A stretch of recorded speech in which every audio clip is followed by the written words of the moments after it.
आपके स्क्रीन पर हिंदी व्याकरण कक्षा 6 की पुस्तक है। अब हम लोग इसके अंतर्गत कारक यानी केस के बारे में पढ़ेंगे। बच्चों, कारक उसे कहते हैं जब संज्ञा सर्वनाम के जिस रूप से उसका संबंध कारक के अन्य शब्दों के साथ होता है तो उसे कारक कहते हैं। अगर हम कारक को बिना उसके चिन्हों के साथ लिखते हैं तो हमारे समझ में कुछ भी नहीं आता। जैसे कि यहाँ उदाहरण के द्वारा दिया गया है कि बगैर कारक के चिन्हों के साथ पहले आपको समझाने की कोशिश की है कि जैसे आज अंश का जन्मदिन है, वे अंश उपहार दे रहे हैं, अंश बहन गुब्बारों घर सजाया है। इससे आपको कुछ भी स्पष्ट नहीं हो रहा है।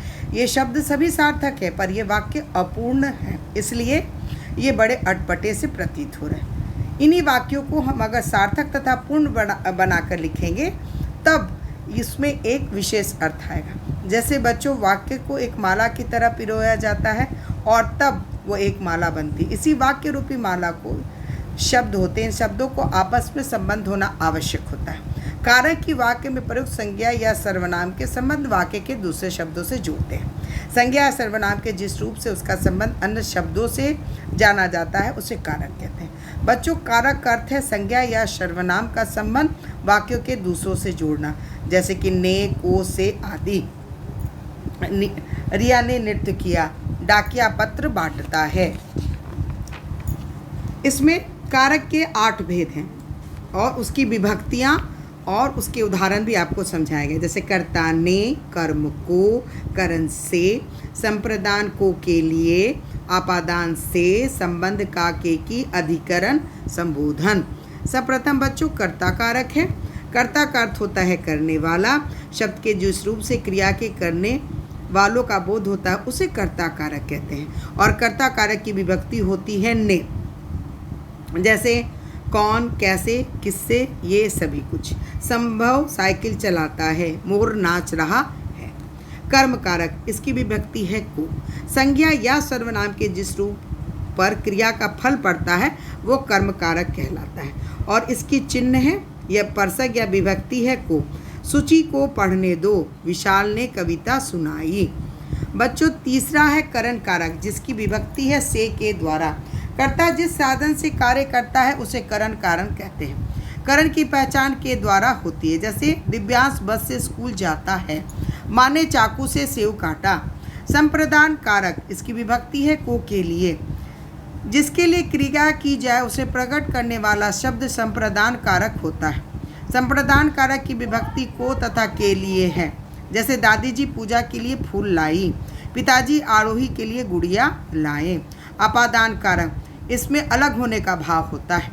संज्ञा या सर्वनाम का वह रूप जिसमें अलग होने, गिरने, टूटने, दूर हटने आदि का बोध होता है उसे आपादान कारक कहते हैं। जैसे वह बाजार से घर आ गया, गंगा हिमालय से निकलती है। संबंध कारक, जैसा कि आपको नाम से स्पष्ट है, यह संबंध बताता है। का, के, की, रा, रे इसकी विभक्तियां हैं। संज्ञा या सर्वनाम के जिस रूप से उसका संबंध दूसरे संज्ञा में प्रकट हो उसे संबंध कारक कहते हैं। संबंध कारण की पहचान विभक्ति परसक से होती है। जैसे अमन का भाई आकाश है, अक्षिता की बहन अध्यापिका है। अधिकरण कारक, इसका प्रसंग है में पर। संज्ञा या सर्वनाम के जिस रूप से क्रिया के होने के स्थान, समय, अवसर आदि का बोध होता है उसे अधिकरण कारक कहते हैं। जैसे मछली पानी में तैर रही है, कबूतर छत पर है। संबोधन कारण, यानी किसी को संबोधित करना, एड्रेस करना, ये संबोधन कारक होता है। हे, अरे, ओ, ये इसके परसक या कारक के चिन्ह हैं। संज्ञा या सर्वनाम का वह रूप जिससे किसी को पुकारा जाए उसे संबोधन कारक कहते हैं। हे प्रभु हमारी रक्षा करना, अरे जरा ध्यान से चलो। बच्चों, अभी मैंने आपको कारक, उसके भेद और उसके विभक्ति चिन्हों को जिसे हम परसक कहते हैं उसके बारे में बताया। अब तक हमने इस पाठ में जो पढ़ा है वो मैं आपको बता रही हूँ। संज्ञा या सर्वनाम के जिस रूप से उसका संबंध क्रिया के साथ जाना जाता है उसे कारक कहते हैं। संबंध कारक चिन्हों अथवा परसकों के साथ प्रकट होता है। कारक के 8 भेद होते हैं: कर्ता, करण, संप्रदान, अपादान, संबंध, अधिकरण और संबोधन। प्रत्येक कारक का एक चिन्ह होता है जिसे परसक विभक्ति कहते हैं। बच्चों, इसमें 2 प्रश्न हैं, इन दोनों के उत्तर मैंने अब आपको यहाँ पे लिख कर दिया है। कारक किसे कहते हैं? आज अंश का जन्मदिन है, सभी दोस्त आए हैं। इन वाक्यों में सभी शब्द सार्थक है, फिर भी ये वाक्य अपूर्ण तथा अटपटे से प्रतीत होते हैं। इनको कोई जोड़ने वाला शब्द नहीं। जिस प्रकार धागे में पिरोकर माला बनती है, उसी प्रकार वाक्य रूपी माला में शब्द होते हैं। इन शब्दों का आपस में संबंध होना आवश्यक होता है। कारक ही वाक्य में प्रयुक्त संज्ञा या सर्वनाम का संबंध वाक्य के दूसरे शब्दों से जोड़ते हैं। संज्ञा या सर्वनाम के जिस रूप से उसका संबंध वाक्य के अन्य शब्दों से होता है, उसे कारक कहते हैं। अब बच्चों, आपके पास दूसरा प्रश्न है, कारक के कितने प्रकार होते हैं, इनके भेदों के नाम लिखिए। कारक 8 प्रकार के होते हैं जो निम्नलिखित हैं। कर्ता कारक, कर्ता अर्थात करने वाला, काम को करने वाला।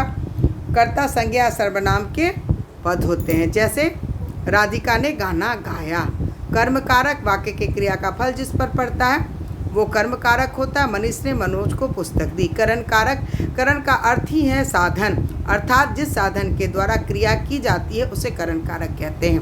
आजकल ईमेल के द्वारा भी समाचार भेजे जाते हैं। संप्रदान कारक, जिसके लिए काम होता है या जिसे कुछ देता है। गरिमा ने महिमा के लिए उपहार खरीदा। अपादान कारक, वाक्य में संज्ञा सर्वनाम के जिस रूप से पृथक होने का भेद होता है उसे आपादान कारक कहते हैं। जैसे नल से पानी टपक रहा है, हिमालय से गंगा निकलती है। संबंध, जैसा कि पता है, संबंध बताता है। इस वाक्य में सिद्धार्थ का कॉलेज पास ही है, मेरा मित्र मुंबई में रहता है। अधिकरण कारक, में पर संज्ञा या सर्वनाम के जिस रूप से क्रिया के होने का स्थान और समय पता चलता है उसे अधिकरण कारक कहते हैं।